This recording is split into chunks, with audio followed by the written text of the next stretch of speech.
எல்லாருக்கும் வணக்கம் இனியர்களே. இன்னைக்கு நம்ம 90 நாட்கள் தண்டால் ஷோல 55வது நாள். இன்னைக்கு நம்ம அப்படியே புஷ்அப் எடுக்க ஆரம்பிச்சிட்டோம். இன்னைக்கு நம்ம வடகரையில தங்கி தான் அப்படியே வேலை பார்த்துட்டு இருக்கனால இங்கேயே தான் தூங்கணும்.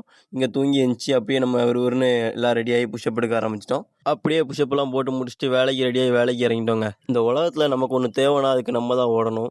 அதுலேயும் குறிப்பாக அந்த 20லேருந்து 25 வயசுக்குள்ளே தான் நமக்கு அச்சீவ் பண்ணுற ஏஜ்னே சொல்லுவாங்க. இந்த ஏஜில் நம்ம ரஷ் பண்ணணும். இந்த ஏஜில் நம்ம ரஷ் பண்ணாமல் விட்டுட்டு அதுக்கடுத்து நம்ம என்னடா நம்ம பண்ணாம விட்டுட்டோமே, அத பண்ணாம விட்டுட்டோமே அப்படின்னு ஃபீல் பண்ணி ஒண்ணுமே மாறப் போறதில்ல. அதனால இந்த குறிப்பிட்ட ஏஜ்ல நம்ம என்னலாம் பண்ணணும்? நம்ம ட்ரீம்ஸ்க்கு நம்ம என்னலாம் ஃபோக்கஸ் பண்ணணும்? நம்ம எந்த இடத்துக்கு போறதுக்கு எப்படி பண்ணணும்? பிளான்ஸ் பண்ணி அதுக்கேத்த மாரி நம்ம முன்னாடி போயிட்டே இருக்கணுங்க. கனவு கோட்டைகள் கட்டுற காலம்லாம் முடிஞ்சு போயிருச்சு. Come to reality. உண்மையான வாழ்க்கையில இந்த இதுல நம்ம என்ன பண்ணணும்? எத பண்ணா நம்ம ட்ரீம்ஸ அச்சீவ் பண்ண முடியும்? அப்படிங்கிற மாரி நம்ம லைஃப்‌க்கு தேவையான விஷயத்த மட்டும் எடுத்துக்கிட்டு, தேவையில்லாத விஷயத்த அப்படியே தட்டி விட்டுட்டு நம்ம பாட்டுக்கு முன்னேறி போயிட்டே இருக்கணும். எதுவுமே கஷ்டமா இருக்குன்னு விட்டு போயிறக்கூடாதுங்க. Nothing is permanent. எதுவுமே இங்க நிரந்தரம் இல்ல.